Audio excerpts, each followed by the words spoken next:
Well, chivalry is not dead. The cowboy and the lady. And this event. There is a young lady with a whole rash of personality, a rasher of it, I should say. And she has demonstrated it in every appearance. You are looking at Sherri Martel telling referee Nick Kozak how to call this particular match a one-fall battle, and pretty Sherri Martel is surveying the scene. This is a mixed match. Now theoretically, the girl wrestles the girl and the man wrestles the man on each team. And when a tag is made, then the tag is due to be made on the opposite team just because it has been made by the original tagger. And this right now is going to put the girls in first. Scott Casey steps out and Ron Cheatam steps out, leaving Judy Martin and Sherri Martel in charge. And up in the ring, Sherri Martel is changing her mind and just about scared Judy Martin out of the ring. Although I don't know, she looks to me like she's salty enough to take care of herself under any circumstances, and that was the whole job of the effort that they made. And referee Nick Kozak is trying to understand who's going to do what in this particular event, and in comes Sherri Martel and and Judy Martin.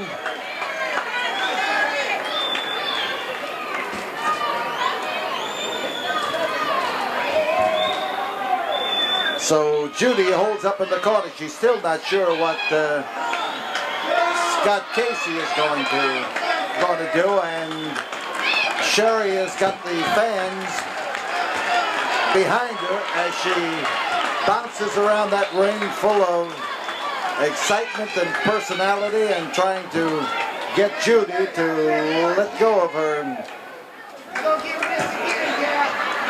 Well, she was just hanging on to that corner there as a protection, but now as she steps out against Sherri Martel, there's a Japanese arm lock, and Judy says, well, it's time for wrestling right now, and to stop all of the side show. And Sherri Martel has a hammerlock on Judy. Judy hails from South Carolina, and Sherri Martel is from New Orleans. So most of the people up there in the ring are Southerners. Ron Cheatam comes from Tennessee, Scott Casey from Amarillo, where, of course, we consider him a Northerner here in Texas. And in comes Ron Cheatam and Scott Casey, and Scott knows that he's going to have to do more than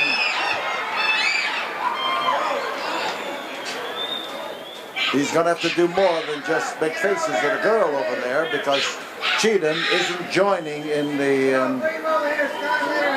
lightheartedness of the occasion. Judy Martin in behind, and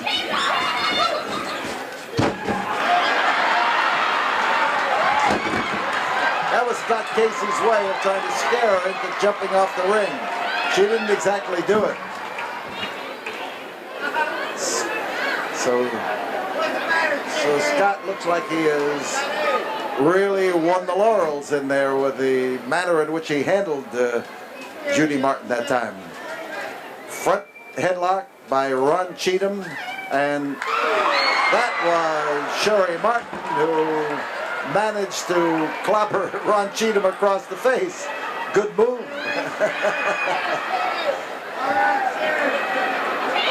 I can understand from,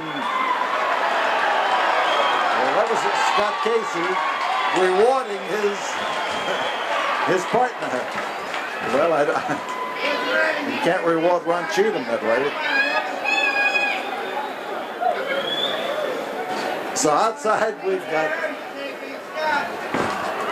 Sherri anxiously advising Scott Casey, and here Judy Martin jumped in and she landed with a crash on the back of Ron Cheatam. Stick around, folks. Anything could happen, and as the sportscasters always say, and probably will.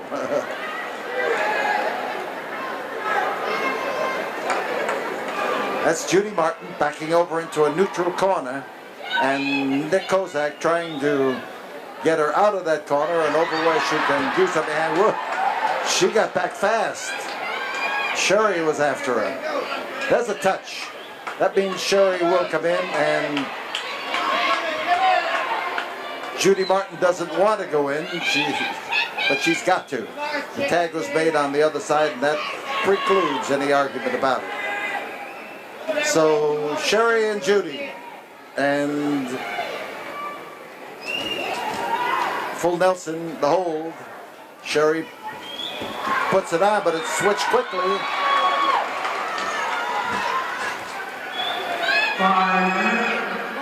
5 minutes have gone by as they swap the same hold, and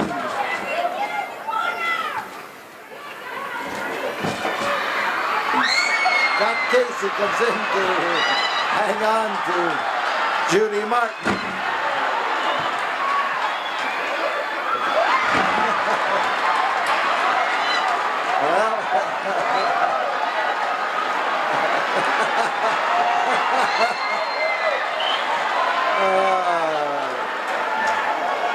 A few more moves like that, and Scott Casey is really going to be making wrestling history here, I'll tell you.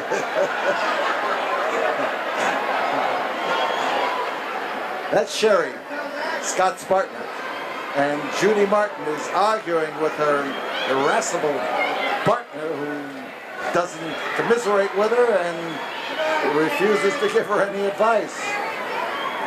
He evidently did not vote for ERA. Now there is a tete-a-tete that should wind up with some action. And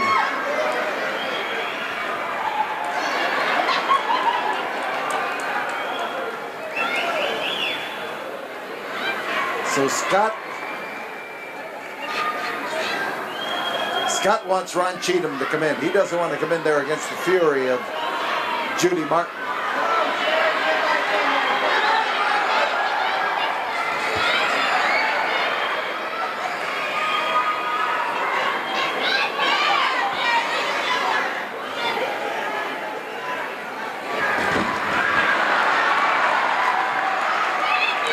And now Scott lets his partner come in, and Judy, who wanted to get even with Scott, missed the opportunity. But look at the fury of Judy now as she turns it on Sherri Martin, or rather Sherri Martel.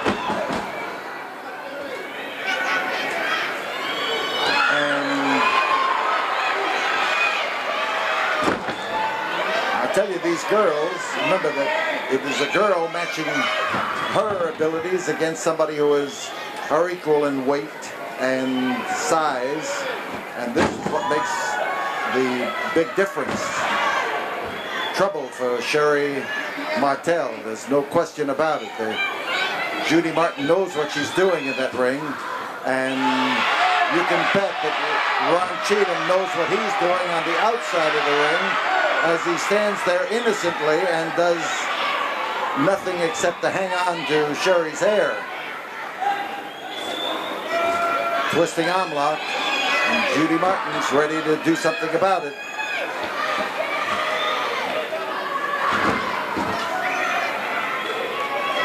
In command, Judy takes a reverse arm lock and pours it to Sherri Martel.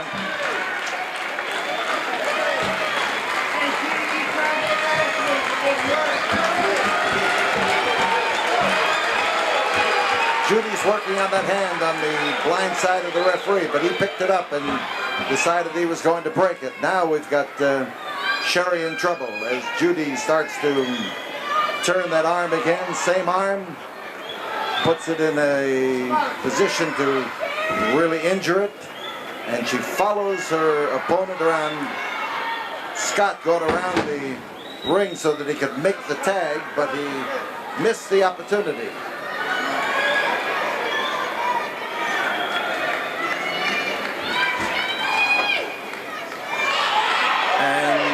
Cheatam that time tried to step in there and do a little hair pulling, and he has done it again.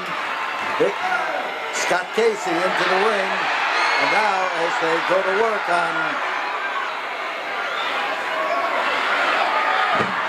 Sherri Martel, there's Scott racing around the outside and into the ring, and after Ron Cheatam, a foot race going on. Whoa! That speed as they go across that ring, and Scott Casey gets the upper hand as he comes to the rescue of his partner. Kick in the jaw, and oh man, she ran into trouble that time. And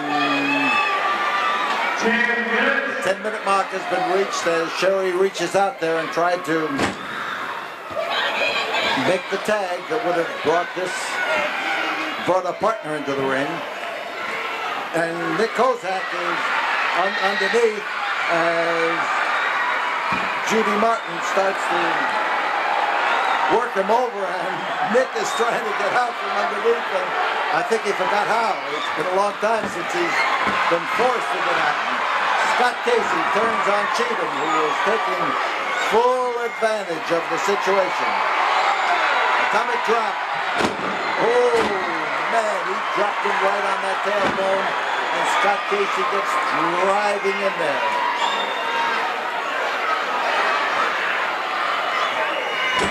And Sherri Martel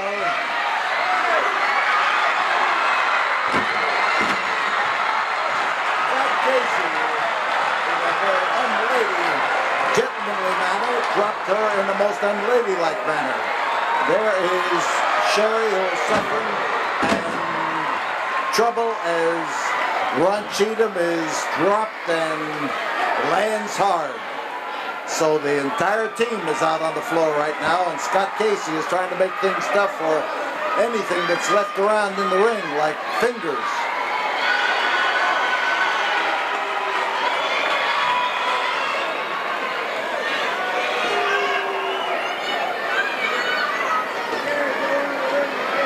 So Ron Cheatam belongs in the ring, and Ron Cheatam comes in the ring.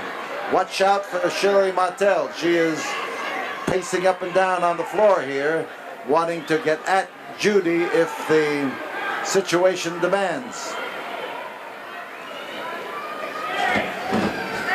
Now as they get Scott in the corner, it's Judy Martin who is trying to get a reverse chinlock on him and to hang on. She gets that neck bent. She's got enough strength to be able to take advantage of the peculiar position. Now the girls are in a race for life around the ring, and Scott Casey joined in the race. Whoa, that was a bit of fast movement with hair flying in all directions.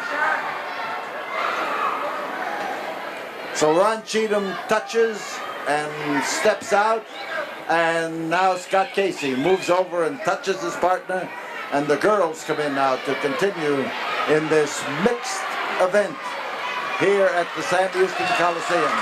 And Judy Martin doesn't want to come in. Neither does her partner, but the touching has been done. And in comes Judy. Now, Sherri Martel tries to corner Judy Martin. Scott Casey just made an ineffective grab, but he gave Sherri Martel the opportunity to step in and do something about it. A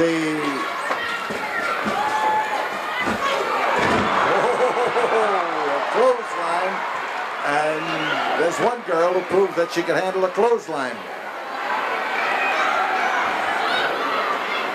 And Judy Martin using that driving piston-like blow with the knee, and we've got a sunset flip. There was two, but not three. And Scott Casey put a stop to Ron Cheatam getting in there. There is a crotch hold, and down they go, and Scott Casey made it possible. There is a 3 count, and it was Sherri Martel on top.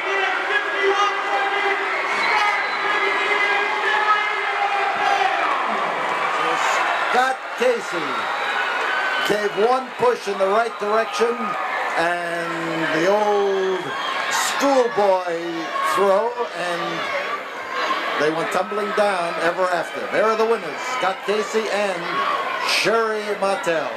And we'll be back with you after we have this word from our studio.